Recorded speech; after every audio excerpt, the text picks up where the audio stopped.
Welcome back for part 2, panel 2, which we're calling Contemporary Challenges for Moral Formation. I'm Chris Higgins, the chair of the Department of Formative Education in the Lynch School. It's just absolutely wonderful to see such a great crowd here. We really care about these things deeply, and when we see a crowd turn out like this, we can tell that you do too. So thank you for your interest and for coming. I'm going to introduce our 4 speakers very quickly and then let them take it away. So first up will be Jennifer Hurt from Yale University. Second up will be Amy Shuffleton from Loyola University in Chicago. I think I just did that backwards, didn't I? Okay, good. Third is David Blacker from the University of Delaware. And fourth is Anna Moreland from Villanova University. So Jennifer, you're up.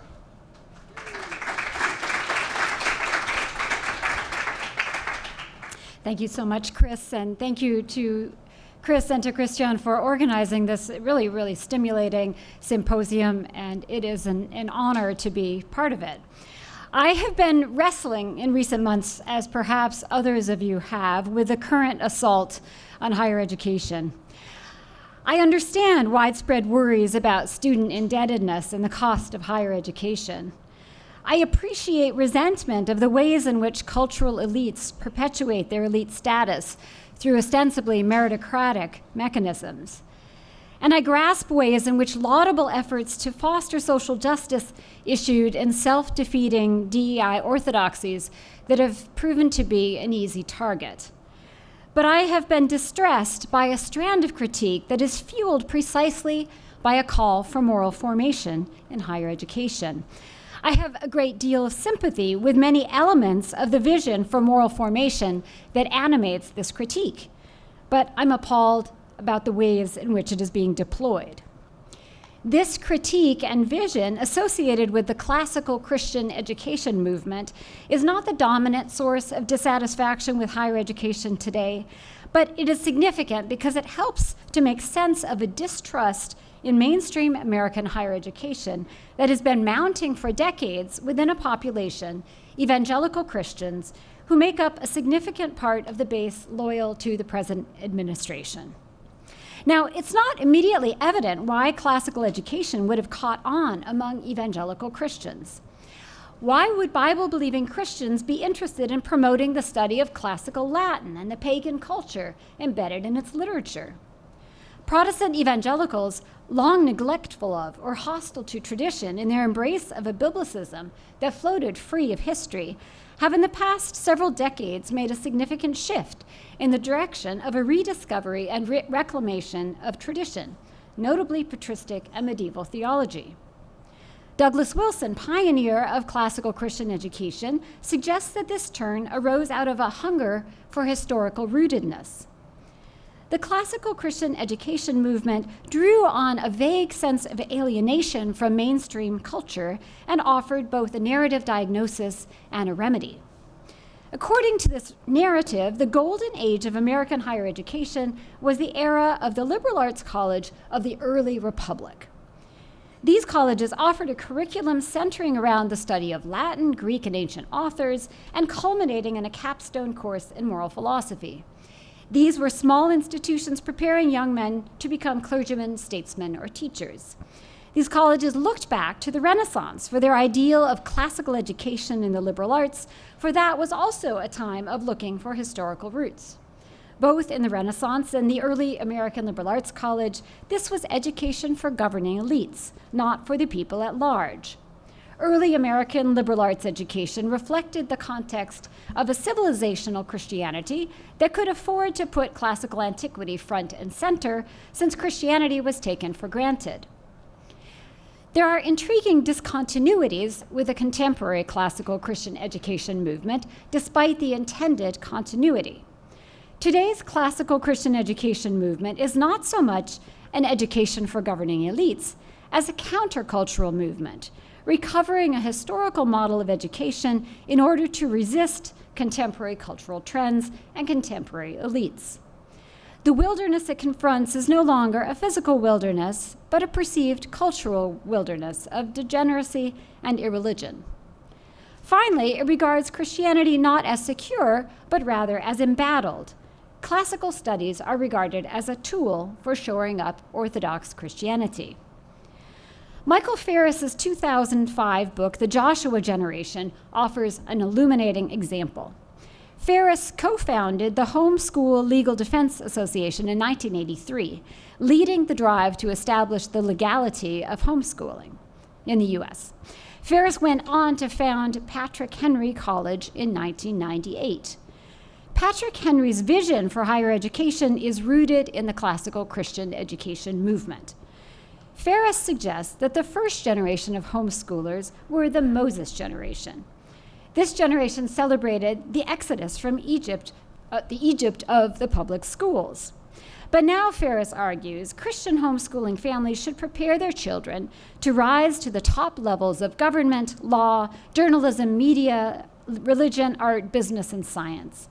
The homeschooling movement will succeed, he writes, when our children, the Joshua generation, engage wholeheartedly in the battle to take the land, thereby ensuring that the nation is aligned with God's will and purposes. So it turns out that higher education is key to achieving this goal of taking the land. God-fearing Christians will need to withdraw not just from public schools, but also from elite colleges, hence Patrick Henry College, which aims to unite high academic rigor with fidelity to the spirit of the American founding and an unwavering biblical worldview. What is striking here is the way in which Christian faith is placed explicitly in the service of the nation. Faithful Bible-believing Christians are a righteous remnant who, like the people of Israel who remained faithful throughout the Babylonian exile, are destined to retake the promised land. Much of what the college's literature has to say about its commitment to character education or virtue education is actually quite unremarkable. It's reflective of a broad swath of virtue ethical reflection as taken up by Christianity. The silences and omissions are as important as what is said, however, as these prevent disruption of the particular vision of virtue in service of national greatness that is on offer here. Patrick Henry College positions itself as the champion of an unbroken tradition of classical education. According to college materials, students together inhabit the PHC Paideia, a coherent system of education where they encounter beauty, pursue excellence in the life of the mind, are challenged to attain godly virtue, and deepen their sense of personal calling, i.e. vocation, all in the context of an unwavering biblical worldview. The website goes on to appeal to the Yale Report of 1828 as its model. This Yale report defended the colonial pattern for college education, an identical set of courses in Latin and Greek languages, literature, and science for all students. Despite invoking this original ideal, in fact, Patrick Henry College does not include Latin or Greek or these literatures in its core curriculum.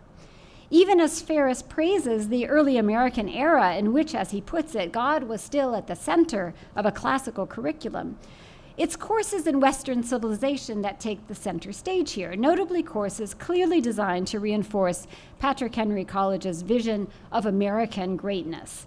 Freedom's Foundations 1 and 2, Constitutional Law and Economics for the Citizen. Why make such a point of calling Patrick Henry's curriculum classical, when its claim even to recreate a 19th century ideal is rather slim? It has centrally to do with the desire to reinforce a particular reading of the American founding and early republic. Classical education is championed because the founders modeled the new nation on the Roman Republic. The nation then was unified in respecting God's truth and God's law. This is the narrative. And this called for liberty from government interference, free enterprise, and individual responsibility and patriotism. In order to shore up this account, Ferris finds it necessary to dispute, for example, the well-established fact that many of the founding fathers, including George Washington, John Adams, and Thomas Jefferson, were not Christians, but rather deists or theistic rationalists. Ferris then engages in what we could consider a thinly described model for emulation in service of a tight control over moral education. He needs to control how people appropriate and read the American founding. He also devotes chapters to attacking elite scholarship in history, legal studies, and journalism in order to shore up his account of the fall of higher education from the Eden of the early American Republic. The fact that he cherry-picks texts and builds a paper-thin argument does not matter, moreover, because his argument has been thoroughly insulated from the culture at large. The first generation of Christian homeschoolers attended a wide range of colleges and universities where they experienced cognitive dissonance. They were obliged to sort through the differences between what they had been taught in childhood and the viewpoints and narratives they encountered as young adults. Not so the Joshua generation. They can attend Patrick Henry or a similar school where they will continue to be taught not simply that they have the truth and that others live in darkness, but also that these others are deeply corrupt and intent on destruction of all that is true, good, and beautiful. Now, it's worth noting that students at Patrick Henry do encounter contrasting views and commitments. They read, for example, Nietzsche, Hegel, and Heidegger, but they do this in highly controlled contexts. They're taught precisely how these opponents are to be read and fought and defeated. They are equipped for forms of encounter that do not involve any actual encounter, no genuine listening, but only scenes for apologetic performance. These modes of control are conditions for the possibility of the realization of Ferris's dream for the Joshua generation, their takeover of the land. It is problematic not because it is a Christian vision, not because it is animated by a biblical imagination, nor because it finds classical education valuable, seeks to cultivate intellectual and moral virtues, and holds up particular exemplars to inspire emulation. It is problematic because it claims to care for truth and goodness, but undermines the search for truth and the intellectual and moral virtues required for conducting that search well, notably intellectual humility, fair-mindedness, and a willingness to consider other viewpoints. The America of the early Republic was not paradisical. Only a tiny elite had the benefit of a classical education. Most were manual laborers. Some were enslaved, others driven off of their ancestral lands. We can honor the courage and dedication and vision of those who sought to establish a land of virtue and liberty while also recognizing the ways in which they failed. Doing so prepares us to look with honesty at ourselves and others today, and to recognize the ways in which we also may seek to simplify the reality within which we live by persuading ourselves that we know that we are in the right and that others are in the wrong, when in fact we cannot know this because we have never honestly confronted their ideas or empathetically contemplated their experiences. This analysis cuts both ways. Ferris is not wrong that there are convictions and commitments that are ridiculed and vilified within institutions of higher education today. This has fostered deep-seated resentments that are driving today's attack on these institutions. This reflects a failure. All of this is what we take responsibility for when we engage in ethical formation. And higher education is always formative. It is dangerous and counterproductive to deny this. But the formation that it offers can be formation in intellectual and moral virtues that fit us for the honest, open-minded pursuit of truth through modes of dialogical encounter that respect the fragile and fallible humanity of those we are most likely to perceive as threatening or ridiculous, strange, or repulsive. Thank you.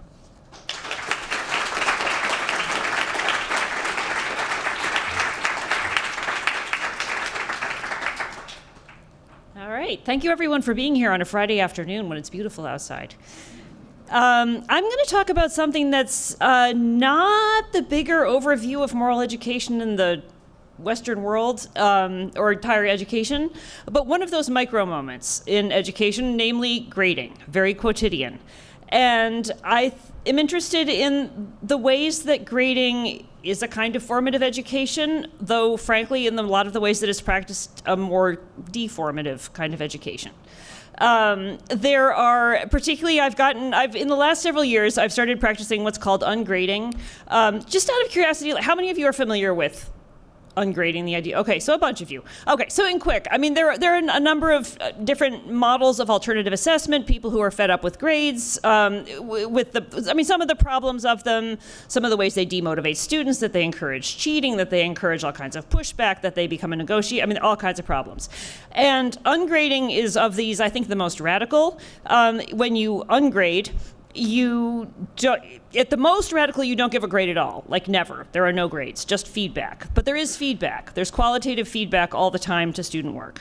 In a modified version, and this is what I do, where you do have to send in a grade to the registrar's office at the end of the semester, you don't give students grades for individual assignments or for participation. At no point during the semester do they see a grade. At the end of this, but they do reflect on their own learning. Perhaps in the middle of the semester, I do this. Students write a little self-assessment, how I think I'm doing, where I think I could improve. I give them feedback. At the end of the semester, they come and meet with me in my office for 15 minutes, and they propose a grade, and I either give it to them or sometimes say, oh, I don't know, I think you're underestimating yourself, or I don't know, I think that was actually more of a B plus than a B, or whatever. It's that model. So in short, like, it changes, the dynamic in the class is of no grades, though there is a grade on the resume, to the registrar that does go out. So that's what I do. And there's a literature on this, mostly over the last couple of decades. Some of it goes back as far as to the 1980s. Alfie Kohn, who protested the ways grades were used in schools. Others have written about this. Of course, over the same time frame, grades, rankings, standards, data assessments, the use of data has only gone up. So there's been both more reliance on different kinds of grading, ranking, marking, measuring, and also this sort of growing literature on why not to do this. So one good question is why am I even bothering to talk about this, since there, nothing seems to be happening? But I do think it's worth talking about. Of interest to me was that most of the literature on ungrading is either how-to, which is often including anecdotes. I did this in my class, and here's how it worked. Here's how you can do it too. Which is useful, but it's one kind of literature. Or there's a certain kind of writing about it that's very much rooted in education psychology, which again is very useful, but has its limits, right? And most of the reasons and so I was interested in seeing if I could provide a more philosophical rationale for doing this. And as the title of this presentation suggests, I think the rationale is that is ungrading for freedom. I think that ungrading is better modeled to support and foster human freedom, about which I'll say more.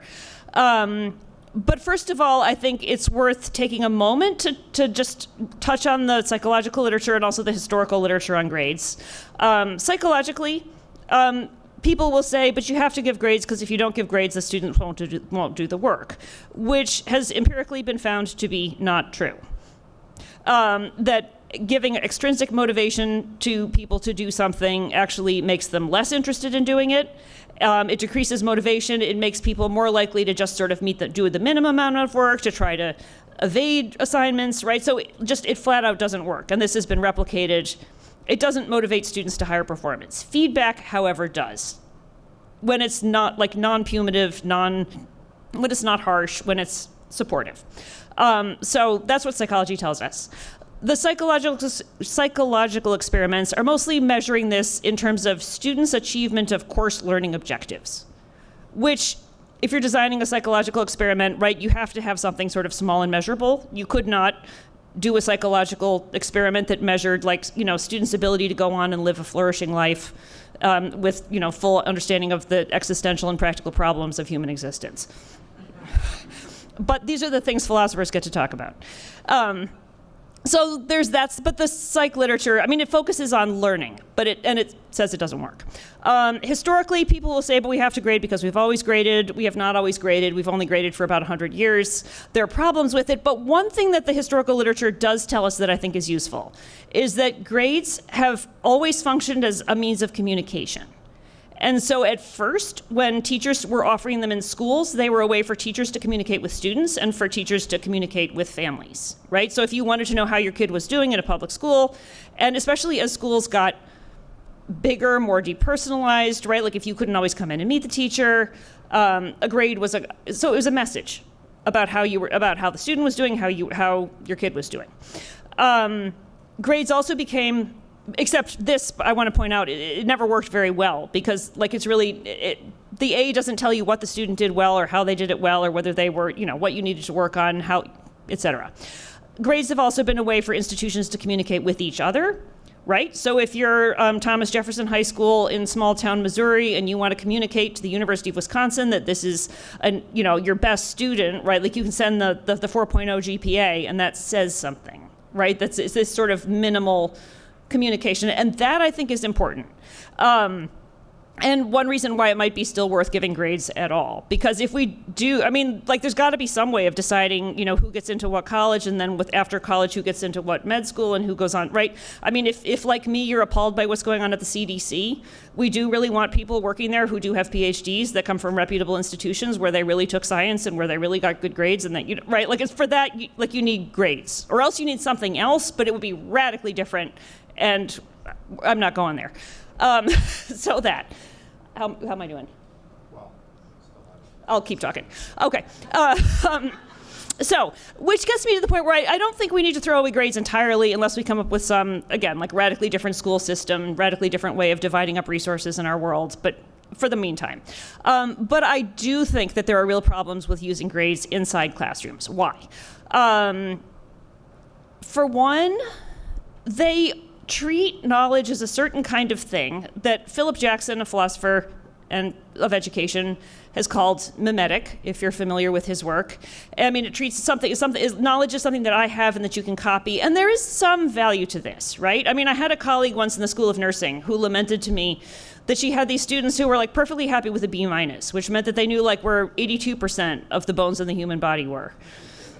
That was not okay, right? So we really do want students to know 100% of the bones in the human body if they're going to go stick needles in your arms. So it's not that this doesn't have value, but as we heard in the previous panel, there are all kinds of other things that we want students to be and become and achieve, right? And that mimetic kind of learning doesn't do that, at least not in that way, or not as easily. Transformative education, which Jackson proposes as the alternative, is a kind of education where, because of the interaction with the teacher, with the curricular material, with the classroom environment, the student becomes something other than they were before, becomes different than they were, which of course can go dreadfully wrong if we're talking about the Nazis, but it can also go dreadfully right if we're talking about, say, like Jesus or Socrates. And the reality, of course, is that most of us are not Jesus or Socrates, nor are we teaching the bones of the human body. I think even medical classes go beyond that, right? So we're doing some mix of both of these things. So then for what? I think the philosopher of education, Gerrit Bista, breaks this down usefully. He talks about how education has multiple functions, functions, he calls them. And one of those is qualification, right? So that would be that you are qualified to do something. You are qualified to stick needles into someone's arm. You are qualified to offer counseling to substance addicts. You are qualified to work with elementary school children, et cetera, et cetera. You are qualified to work at the CDC. There's socialization, but I'm not going to talk about that. But there's also something that Bista names subjectification, and he uses that language. You could use different words, but he uses it directly in reference to the idea, to certain ideas about becoming a subject, being a subject, recognizing your existence as a subject, as a human subject in the world, in a certain way. And this is a subject in an Arendtian sense means that you are free and that you take action. And freedom is understood in a very particular way, that it is limited by the material and interpersonal circumstances in which you live. It doesn't mean that you can just do anything you feel like, right? But it means that you are free to initiate actions, to do things within real constraints, and also that you have responsibility for those, right, for what you do. And action, again, is sort of what you do as a free subject. It's not something that you just passively sort of drift through life doing. So it's a specific set of ideas about freedom that I think are well worth fostering. Okay. The other important thing that Bista says is that this is not something that we give students or that we make students have. Like, it is we are born into the world with subjecthood, with subjectivity. but it is something that you need to, as a student, as a growing person, as a young adult, to consciously grasp and own and take for yourself. And I think, and this is not always something that people want, because it means you have to take responsibility. It means that if you got that B+ where you really wanted an A-, it's because you didn't do the work, or you didn't come to class, or in some part it's you. You can't just say, like, well, it just happened and the professor was unfair and I really need it for the internship and blah, blah, blah. That's how it connects with grading, I believe, but in all sorts of other ways. But it also means that you need to think, why am I doing this? What am I here for? Which of these things do I want to do, right? Like, maybe I didn't do the reading because I care more about my internship than I care about this stupid class on ethics and education that they made me take just because this place has requirements for philosophy classes. But it's your choice. You own it. And that is the kind of subjectivity that I think grades work against, because they are this power move where the professor is making these decisions and the student doesn't need to own it, doesn't need to take it.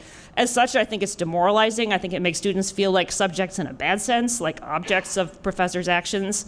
I think what ungrading offers is a chance for students to grasp and own their own subjectivity. And I want to add here that there's no promise that this will happen, right? I've done this for semesters, and every so often I'll ask at the end of semester, so how was the ungrading? I always ask them how was ungrading, and someone will say, I wish you just would show a PowerPoint and give us quizzes like everybody else does. So I'm not saying this is like a 100% guaranteed way to have students grasp their own subjectivity, but other times they say things like, I had one student say, this is my fourth year at this institution, and I've been taking honors classes, and I've gotten A's in all of them, and this is the first class where I've done any of the reading.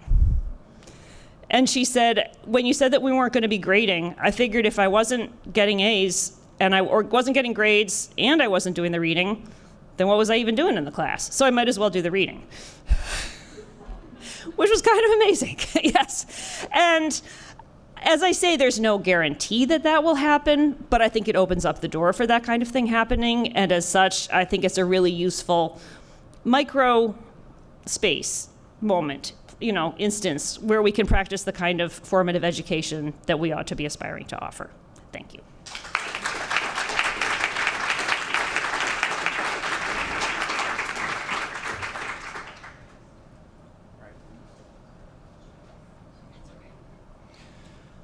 Thanks, everyone, for being here. Appreciate it. I'd like to thank our hosts and also the doctoral students for fantastic comments and on our papers and everything. Okay, so let's see. One of the difficulties about writing about AI is whatever you say might be irrelevant. Almost immediately, so a caveat here, whatever I say now as you're walking out the door after the symposium may be completely obsolete. For me, this paper that I'm presenting is it's a very practical problem that over the last year or so, it became clear to me that in my smaller seminars, where they're philosophically oriented seminars, like 20 students, 25, that I'm not going to be able to assign writing in the way that I used to. I think those days are gone.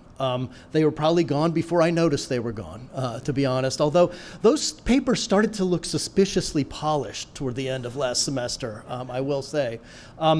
And, it set me to thinking, well, what am I going to do in these classes? Humanities instruction, typically very text-centric, very writing-based, and that's what I've been doing my whole career, and I'm not really sure what I'm going to do without being able to make student writing a centerpiece of what's going on. So I started to, consider this. I'm privileged to have a sabbatical this semester, so it was well-timed. So I have a little pause where I can try to figure some of this out before being back in the classroom. So anyway, what I realized was, and this is my philosopher's brain, I suppose, is that I was living a sort of professorial version of an applied hard problem of consciousness. in a way, in the sense, the hard problem of consciousness, which has deep roots in philosophy, not just contemporary analytic philosophy, but goes way back in the continental tradition. And the hard problem of consciousness, well, how do we identify that feel of consciousness? How do we account for that? What is it like to be X, Y, or Z, a bat, me, you, etc. The feel, the subjective, you might say, feel of consciousness. And what I'm trying to figure out is, how can I verify that my students have experienced something in that sense? How am I going to go about doing that when writing no longer serves as a mechanism for figuring that out?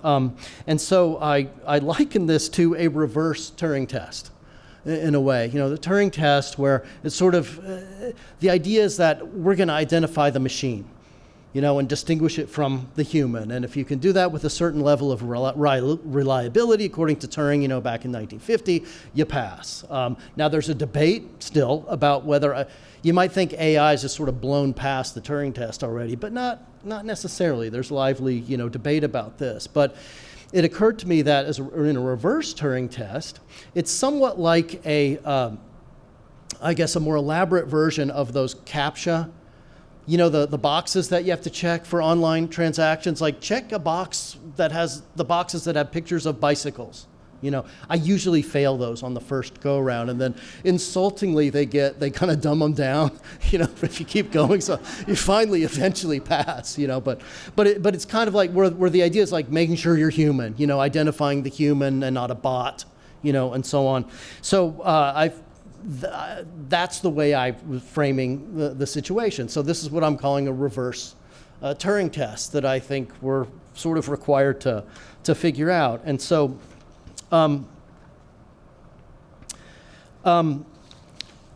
looking around for models for what to do here, if, assuming that I can't assign writing, in the same way that I used to, looking at across the university, are there actually existing examples sort of outside the humanities that would do well with the reverse Turing test? These might provide clues about what's possible. Where on campus might there be a focus on student activities that seem to promote and require genuine subjective engagement? And there are examples, from medical school, architecture. One example that occurred to me very vividly is my stepdaughter is a concert violinist, and in music conservatories.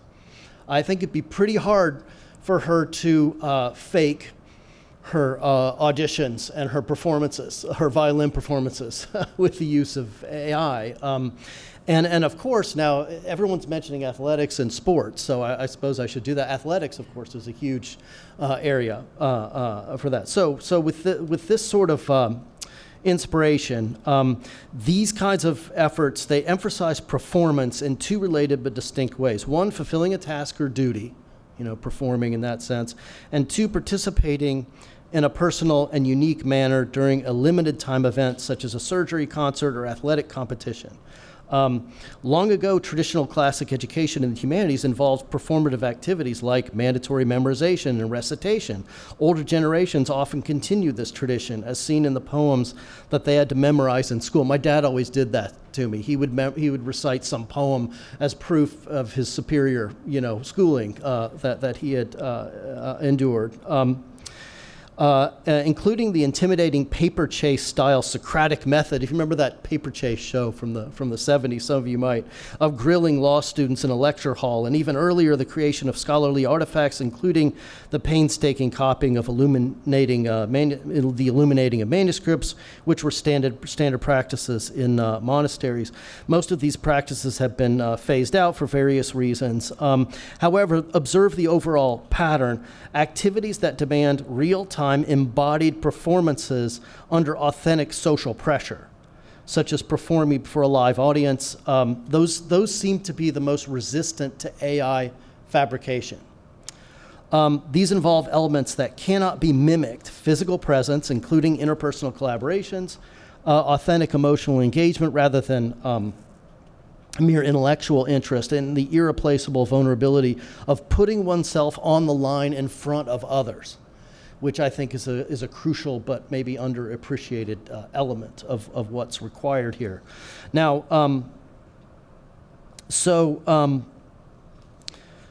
where am I on time? Okay, I'm halfway through. What I do here, and I can talk more in detail if anyone's interested, is I imagine now I'm not an AI booster or an AI doomer. Okay, I try to stay in between those two, and just trying to figure out what's possible here. And what I came up with, what I imagined might make sense in my context, was working on students in various ways, and I can go into detail, but I don't have time for that here, to construct Socrates chatbots that they can interact with orally and performatively in front of the class. Prepare for in various ways. It invites collaboration, et cetera, et cetera. And I think it's feasible. Basically no cost. I don't think I need to ask anybody for a grant, to do this. I know that's shocking. As a philosopher, it's like I live on the crumbs. I don't do grants. It's sort of just not part of my world, as shocking as that may be to some. But that's a crucial one, I think it's something I could implement next semester, if and that's I guess my plan. Now, in terms of the themes of this conference, in terms of moral formation, I actually, now not to slide into AI boosterism because I'm not there, but I actually came to feel that there were certain advantages from a, let us say, formative moral education point of view with this kind of exercise, as opposed to term papers, writing, et cetera. And that is providing students with the ability to experience aspects of Socratic dialogue, Socratic method, in a more full-bodied way. That is perhaps in an odd way, an AI-inflected way, more true to the Socratic experience in various ways. Remember, Socrates never wrote anything down. It was Plato who wrote everything down, so we're kind of on that verge of orality to literacy. So, and I think that there are some hallmarks of that Socratic experience, you might say, that are morally inflected, at least. So first of all, the notion of aporia, where you sort of achieve a certain perplexity. One of the great lessons, I think, of Plato, which we see and Socrates, which we see in the Meno and somewhat and elsewhere, is that 2 minutes. All right, which is that ignorance is an achievement. Ignorance is not an obstacle to learning, but a precondition for learning. And so this notion, this moment of aporia, which Socrates walks you down the garden path, in order to achieve perplexity, achieving a situation in which the student's priors are all of a sudden put up into question, prior assumptions, and so on. And I think that this is more of a full-bodied experience, and as depicted in the Socratic dialogues themselves, by their settings, by the characters, by their responses, and so on, more of a full-bodied experience rather than just kind of a cognitive, P and not P, situation. So anyway, there's aporia. There's the idea of the practice of elenchus, which is the Q&A. That's kind of the game time, aspect of Socratic dialogue, where, to quote, to continue with some sports. All right, 1 minute. One of my favorite quotes is from Jean-Paul Sartre, where Sartre says, "In football, everything is complicated by the presence of the other team." And sort of there's something irreplaceable about actually encountering another person, where you have to get ready for things to go awry, to digress, to depart from plan, et cetera, et cetera. I think that's something one can experience in a performance-like venue setting that you're not going to get in the term paper. There are others too. One that I think is really cool and interesting to think about is eunoia, which is the idea of, and I've actually felt like my students have experienced this in terms of class presentations and kind of mutual support of their classmates, this sense of the person in the arena, a kind of sympathy that one develops for the person who is with you conducting the activity or putting themselves at risk publicly. And I am wrapping it up. I have so many great things to talk about that I can't because of Chris Higgins. But anyway, that hopefully gives you a little bit of a taste. And just as I'm making my way back to my seat, I'm just going to mention that one big worry among many with this is that wither writing, and something to worry and think about for everybody.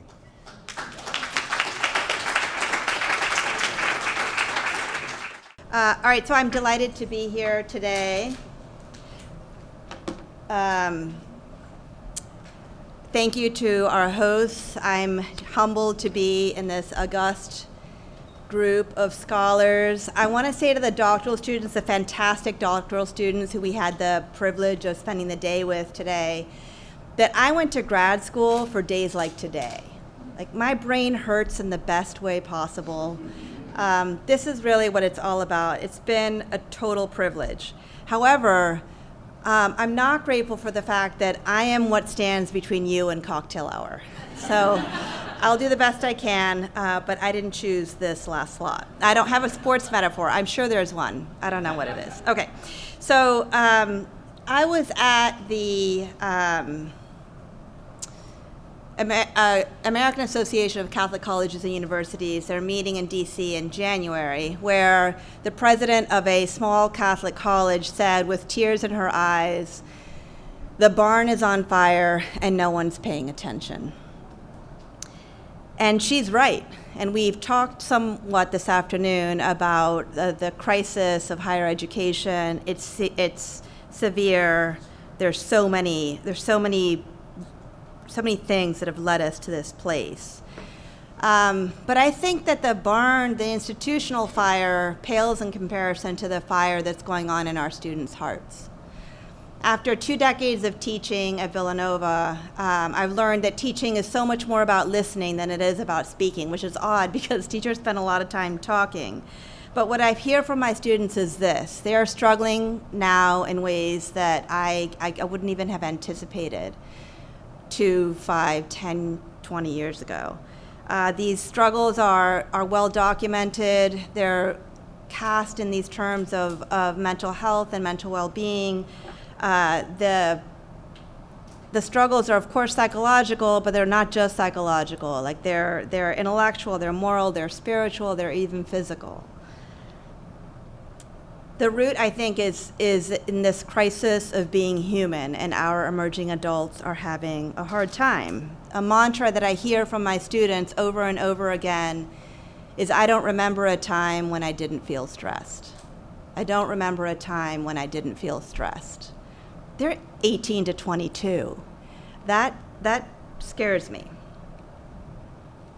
Some of us were at a conference in May where Katie Milkman, a behavioral scientist at Penn, used this great image. This is a tower in Shanghai that's built to resist high-velocity winds. And she asked the question, how can we help students strategically circumnavigate their obstacles? And yet she also brought up this study about exercising that shows that going with a friend to a gym class radically increases the possibility that you'll actually start exercising. So the question is, how do we increase the likelihood that students will resist these high-velocity winds, knowing at the same time that friendship and community is a key to that success? So my paper is animated by the conviction that Ignatian education is uniquely poised to help students through these high-velocity winds.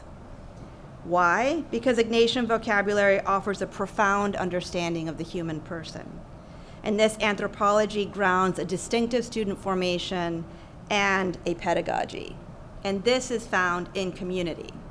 Now, I'm not going to, where's Daniel? I don't know where he is. Oh, there you are. So I'm not going to make the broader claim that faith-based institutions have an edge here, because I'm enough of an Augustinian to know that there's as much vice as virtue filled in our religious institutions. So that's very much not the claim that I'm making. However, I am making the claim that universities in the Ignatian tradition have a very distinctive vocabulary, a philosophical, a theological, an artistic, a literary tradition that is uniquely poised to help our students today. And, by the way, a global network, and that's what I'm going to turn to. So in the paper, I examined 3 high-velocity winds, and I suggest Ignatian strategies that fortify students to circumnavigate these winds. However, I'm only going to talk about one because I have 12 minutes.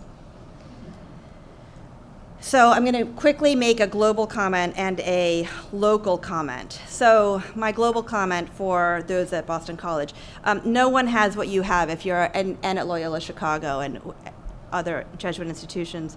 No one has what you have. I had the privilege of speaking at the International Association of Jesuit Universities in Bogota, Colombia this July, and I was really struck, thrown back on my heels by the global network that Jesuit universities have. I learned at that conference that India houses 60% of the world's youth. And I learned that Jesuits have 60 universities in India alone. That's a really powerful global network, and I urge Jesuit universities to put that to good use. The other great thing about being there is, the U.S. takes up a lot of air in the room, and you're in Bogota here at this conference, and all of a sudden the importance of the U.S. radically shrinks, and it was a breath of fresh air. My local comment is that my own life was transformed by Jesuit education right here at Boston College.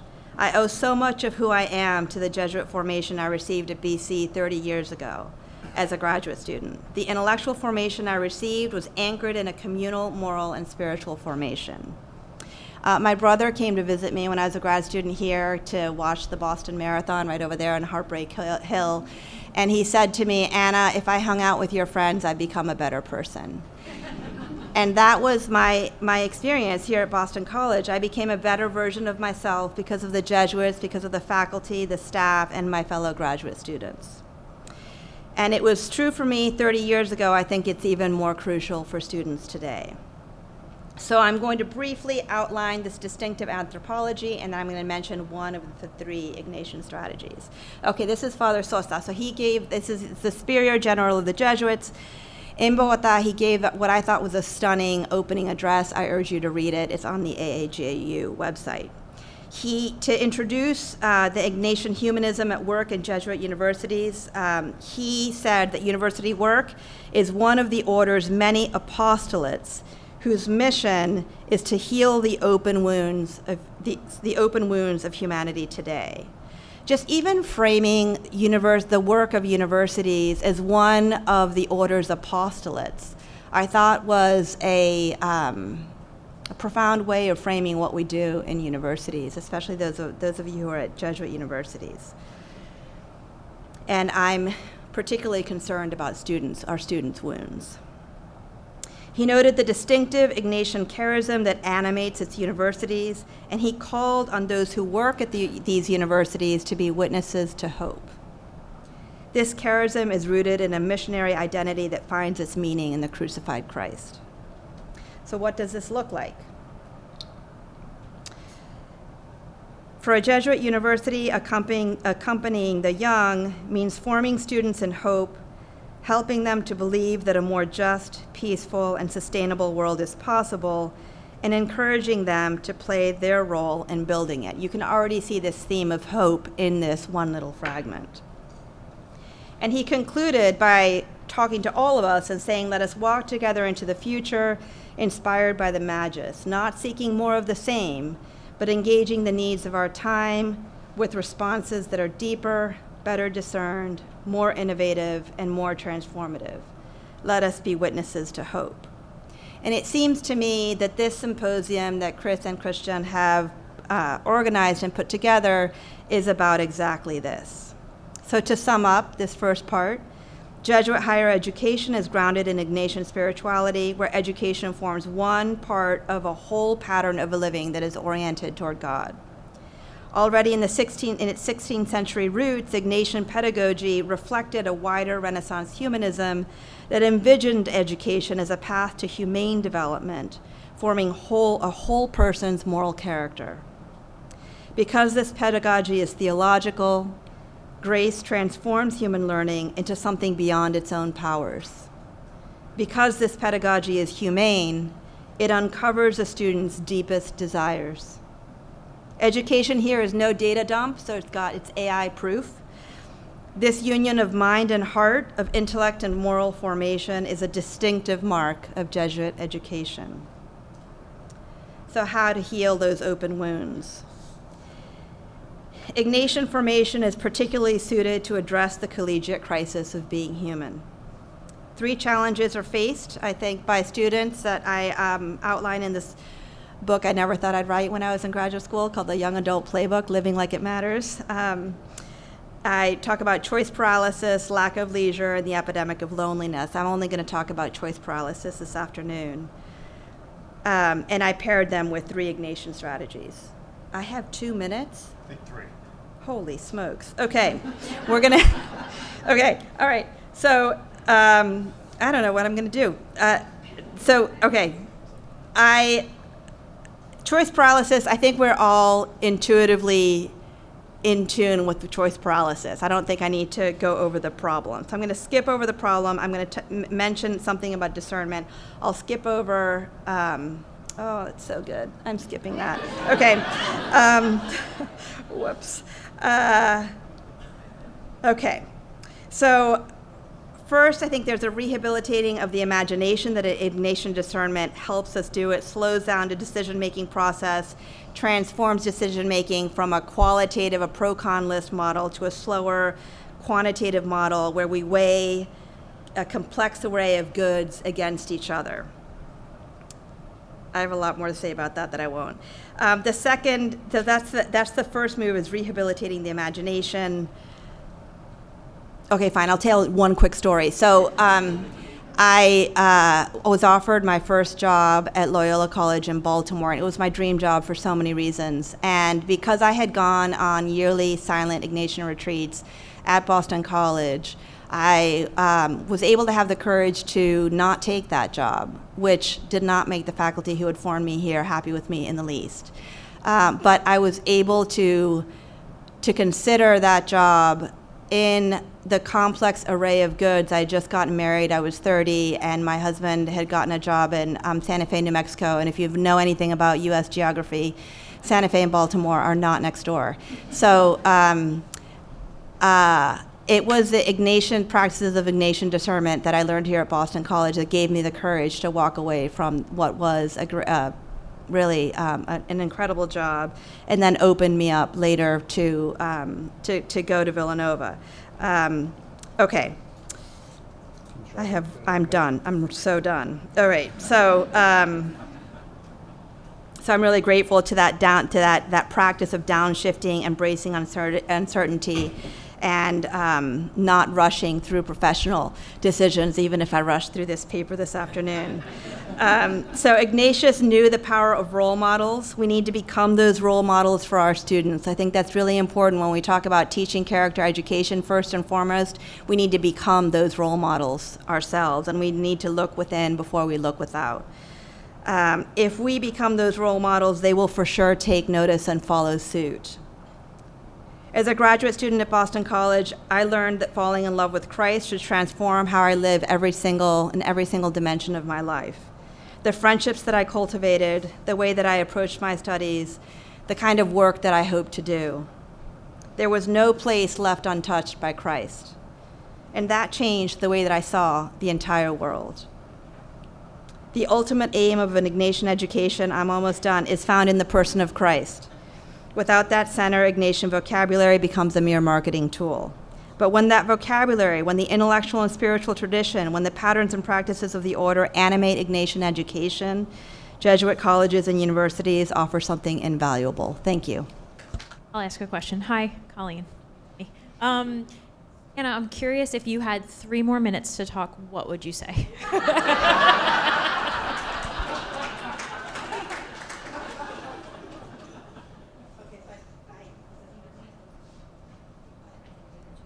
Oh, is this on? Oh, perfect. Okay.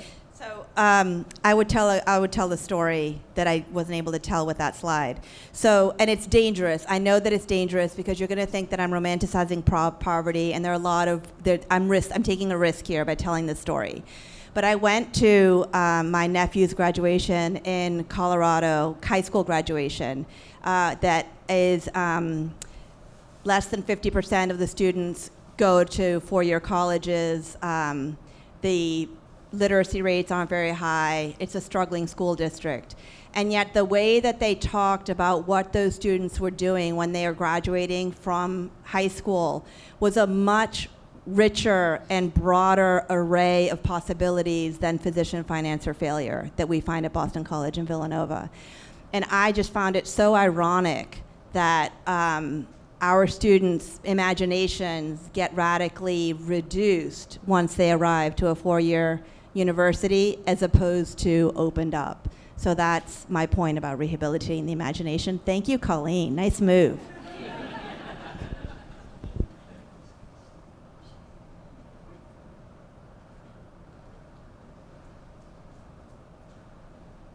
I was going to exercise discernment and not ask a question this time because I did last time, but since there's silence right now, Mira Levinson. I want to actually, again, connect the first and the last papers, right? Because Jennifer was concerned about the self-containment of a certain Christian and political worldview that is being taught, say, at Patrick Henry. I don't know if you would also include Liberty University or others, or even BYU in there, or if you think that Patrick Henry is separate. I don't know, Hillsdale. Like, I'm not sure what your universe of these colleges is, but there was a concern about the self-containment of the vision, and as you were presenting the promise of Jesuit education, I was really struck when you were offering the quotes about like teaching hope and justice. My thought was, yes, that's exactly, in fact, what many secular universities think that they're doing. But then at the very, very end, you said, but in the absence of the acceptance of Christ and an understanding of Christ's sacrifice, then it's mere marketing by the Jesuit universities. It's not actually real and meaningful. And that suddenly is a very hard turn away from, say, how the secular universities are thinking of themselves. But again, like, this leads me back to the question that I asked with the first panel, is thinking about the ways in which I think secular universities have tried to take on some of the moral formation purposes, and are now finding themselves under attack for doing so. And yes, especially Christian, although also, say, Jewish, religious institutions in this country are not under attack in the same way. And in fact, in some cases are celebrated for those same things. And it may be because the charge is that in the secular universities, it's merely political rather than grounded in a coherent moral ideology. Although I think many of the secular universities would say, no, they have a coherent moral ideology that they are teaching. And so I'd just be interested to hear you both talk about that. So that's a great question. Christopher Buckley said about religion poisons everything. And I want to say about Trump poisons everything. So it's just really hard to, it's really hard in this particularly impossible environment to say anything that's not going to be refracted through the current political morass that we're living in, right? So that's a reality that I just want to acknowledge. And the fact that religious institutions are not being targeted is not rooted in anything coherent, because nothing of what's going on is rooted in anything coherent. So I wouldn't want to draw coherence out of incoherence, right? And I share Jennifer's concerns. So it's not that I disagree with her at all. That's my Augustinian comment. And I guess in the closing piece, my closing gambit I didn't intend, and I understand how it was heard, that if you don't believe in the late Lord Jesus Christ, you can't be doing moral character formation. But if Jesuit universities, I'm talking, it's an it's a very particular point to a very particular context. I'm at Boston College. Do you see what I mean? It wasn't, that's why the audience, I think, is important. Yeah, I think I would say I'm not. I think they're supposed to turn it on. I'm not trying to get religious institutions on a hook that secular institutions are off the hook. That's not the contrast. The contrast would be between institutions that are ideological in a certain way and those that are not. And I think that there are some valid critiques of certain excesses that have gone on in recent years in secular universities. And that's at the very end of my talk I was suggesting, and it does cut both ways, and I want to acknowledge that at the same time. In this particular paper, I was interested in tracing a story about how something that could actually be a kind of wonderful thing, this classical Christian education movement, has been co-opted in service of a kind of Christian nationalism that I think is very much distorting the history of our nation in ways that I do think are ideological. But I don't see tensions here between our respective projects either.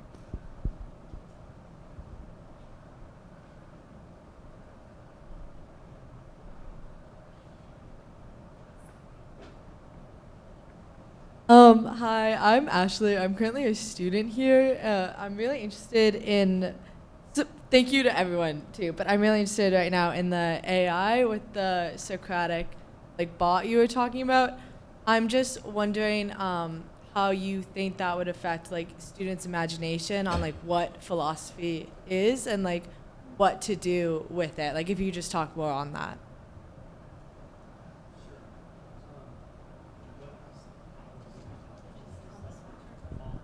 Is that okay? There we go.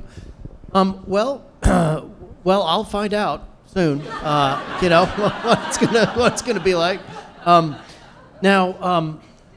I mean, the way I guess the way I envision this is that they create the chatbot. It's not like a pre-packaged. You can get pre-packaged Socrates chatbots out there, but that seems a little bit like a ripoff to me. I mean, just use a regular AI, I think would be fine. And what I envision is the students, spending a lot of time on the prompts to create this entity, whatever it is, this chatbot, either, and they could be from either perspective. They could sort of, they could take the role of the Socrates and the bot could be interlocutors, or the reverse, which I kind of originally imagined, is that they create Socrates, either in small groups or maybe one for the whole class, or in small groups they have individuals, and we can compare the different bots where they create these bots out of the prompts, trial and error. I actually consider that to be probably just as much an important part of the process as the sort of game time result of okay, it's time for the dialogue, let's see what happens.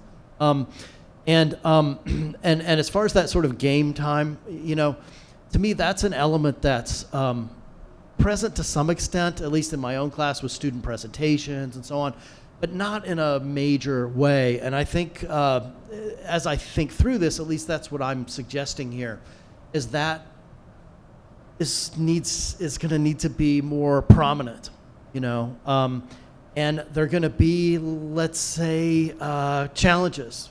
I hesitate to say winners and losers because that sounds mean or something, but there are going to be challenges, right, with that, because performance pressures are difficult.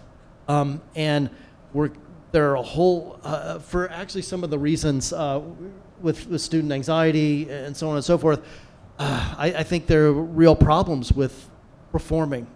And there's going to be a need to address this in some respects, also accommodating students with disabilities of various kinds that maybe can't engage with this chatbot sort of performance in the way most of the students can.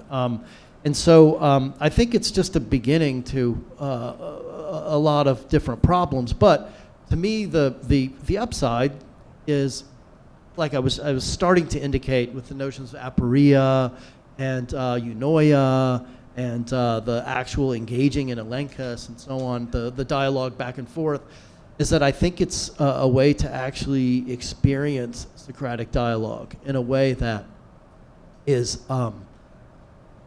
not present in the mere reading of text, which is the usual way these texts these texts are encountered, as reading and writing about them. So I guess that's what I hope, is that to be able to capture more of the nuance and sort of the kind of I guess excitement and unpredictability and, for lack of a better term, I guess, I don't know, rawness of Socratic dialogue, which I think has been kind of, whitewashed in a lot of ways. Hopefully that gets at some of your question. Let me ask a follow-up that will have you Okay. use more words and then bridge to Amy. So my follow-up is, at the end, you were going to say something about what you're giving up with your proposal, the genuine educational goods associated with writing. So I want to invite you to say a tiny bit about that. And then I want to ask Amy, how does writing change in a classroom that moves from traditional grading to ungraded? Yeah, well, I think that's, I guess I just think that's a problem, that I don't have the answer to that one, honestly. Say a little bit about what you think we're losing if we give up on writing. I think what we're losing when we give up with writing is the solitary struggling with ideas. I always found that, I mean, many of you, perhaps most of you, are writers out here, and I love writing. I mean, writing pays the bills, for me. And but I love writing, and I always found I fell in love with writing as a student when, honestly, maybe this sounds a little corny, but late night struggling with an idea through writing, I found insights that I never would have arrived at had I not been struggling to articulate those insights in a way that is publicly accessible, i.e. writing. And I think that's, I suppose, what's missing is a certain experience of intimate insight that the writer gains on his or her own perspective, ideas, outlook, etc., if that makes sense. Yeah, no, I agree with you. And it like the loss of the ability to grapple with ideas through writing, I think ought to concern us all. I'm not a literacy person. Maybe there's some literacy people in the audience, but I think we know that literate people think differently. People who read and write think differently than people who do not know how to read and write. And we are not exactly making our students illiterate, but we're coming kind of close. Right? We're ceasing to ask for sophisticated literacy. I've already had students come up to me in class and say, "Yeah, I had AI give me a synopsis of the reading, but it just didn't cover enough." And I'm like, "Yeah, no kidding. Can't read. You cannot read Emerson using AI. You just can't. And if we lose that, that's a serious problem." So I didn't say anything about AI in my paper, but I could have had if I had another few thousand words or minutes, but it is one of the things that's also prompted me to expand using ungrading. I started by doing it in graduate classes because they all do all the work anyway, and they're trying to do their best work. And then I expanded it to doing it in honors classes, and then I started doing it in writing intensive classes, so with smaller groups. But then by this past semester, I was like, I'm just going to do this because there's no other way to get meaningful work from students. And I do go in at the start of the class and I say, like, look, please don't use AI, because if you're using AI, then I'm giving detailed qualitative feedback to AI, which is really a waste of my time, and it's really a waste of your time because you're not getting graded anyway. So just don't. And I'll say what I do want you to do instead of using AI is just tell me what you think, right? And I'm not grading you. So don't. Of course I have to be able to read it. It has to be legible, but tell me what you think. And I'll usually say to them something like, AI can do lots of things for you, but it cannot tell you what you think. And there is value to knowing what you think, because if you don't know what you think, then anybody can tell you to do anything and you won't know where to go. I mean, this is going back to Dan's paper that we heard, right? I mean, and it's through writing that you figure out what it is that you really think. So just do that. And I mean, do they do this? I don't know. Like when I give them this little spiel, they usually are looking at me, nodding their heads, looking very serious. I do get papers that I think are not AI written because they have an opinion, which is often not supported very well. And those are both features of human thought. So I want to say anecdotally that I think it helps, but I mean, that's, you know, I don't have any, I'm not collecting data or anything, but it just seems like it. Yep. I just want to reassure everyone that I'm not giving up on writing. I want to keep, but just so far the proposals I've heard, you know, under the aegis of AI to maintain it, haven't been that convincing.